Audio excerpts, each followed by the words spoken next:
A West Warwick mom says her baby's health was put at risk and she blames the conditions of their home they were renting. That's just the tip of the iceberg. What we found will have you wanting to know what's inside this landlord-tenant handbook, inside and out. Here you just have a light dangling from the... Yep, our light's dangling from the ceiling, and if you leave it on too long, it sparks.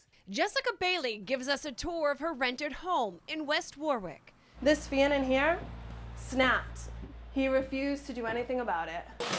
Because when we take a shower, the pipes back up in the shower and drain right out into our bathroom floor from underneath that sink. And then there's this, a recent lab report confirming her 9-month-old son's lead level is at 9. According to the health department, 10 is considered dangerous. When we moved in here, he promised us it was a fixer-upper, that he was going to pay for everything. Jessica says the landlord left her family with an unfinished and unhealthy apartment, not knowing her rights or who to turn to. Jessica called us.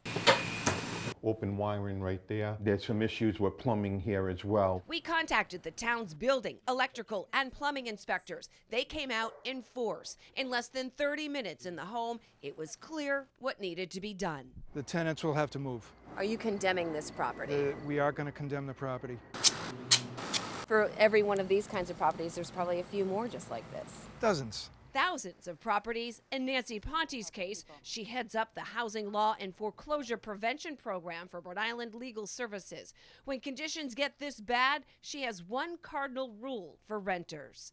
I would never advise someone just not to pay their rent. The best course of action is just to file for a restraining order. Really? In district court. In extreme cases like Jessica's, there is no time to wait for the court process. She's going to have to move. And it was time for us to get answers from her landlord. I'm Susan Hogan from Channel 12. And break the news that his property was just condemned. It's unfit. It's condemned. That's your home. I mean, don't you have some responsibility for this? I reduced the rent that he received. A lot of this is he's making up. How can you make up the fact that you have violations, though? That you can't make up. And he said that he had the knowledge to repair him, and I reduced the rent for him. Regardless of any deals struck between the tenant and landlord, Legal Services says the landlord owns the house and the problems that come with it. And you're going to be cited for lots of violations. Yeah, well, now, I've got to do something, right?